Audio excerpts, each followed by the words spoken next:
اعوذ باللہ من الشیطان الرجیم، بسم اللہ الرحمن الرحیم۔ سامعین و ناظرین، آپ سب سے گزارش ہے، اگر آپ یوٹیوب چینل پہ میری ویڈیوز دیکھ رہے ہیں تو سبسکرائب کر دیں، فیس بک پیج پہ اگر دیکھ رہے ہیں تو فالو کر دیں، آپ کی کمال مہربانی ہوگی۔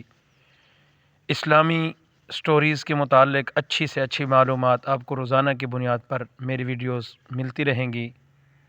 آپ زیادہ سے زیادہ لائک اور شیئر کر دیا کریں۔ آج کی زبردست سٹوری۔ رات کو سب 9 ساڑھے 9 بجے تک سو جایا کرتے تھے۔ رات دیر تک جاگنے کو نحوست تصور کیا جاتا تھا۔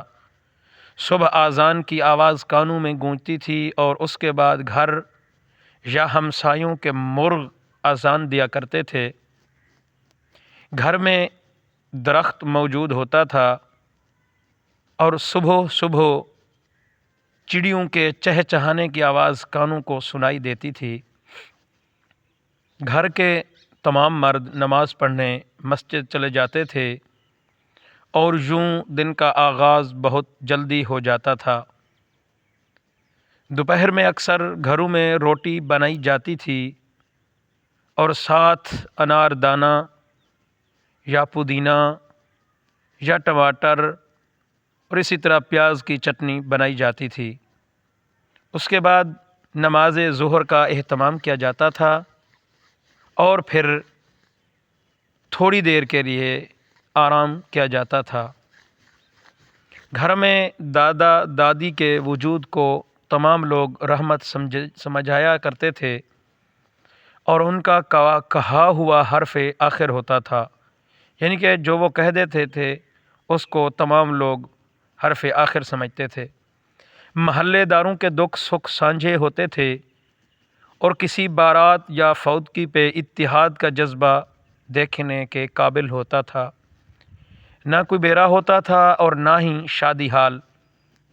محلے کے تمام لوگ مل کر شادی کی ساری تیاریاں اکٹھے کرتے تھے اور فوتگی پہ ہمسائے بھی کئی دن تک چولہا نہیں جلاتے تھے۔ پھر کچھ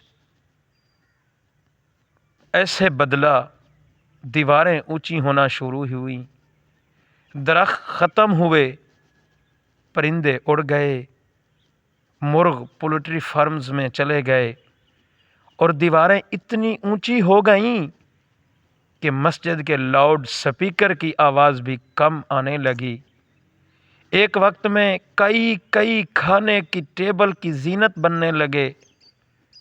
آہستہ آہستہ برکت ختم ہوتی گئی اور ایک ہی گھر میں رہتے لوگ بھی ایک دوسرے سے انجانے ہونے گئے، علیحدہ ہوتے گئے۔ پرائیویسی کے نام پر علیحدہ رومز بن گئے اور گھر میں رہتے ہوئے رابطے بھی موبائلز پر ہونے لگے۔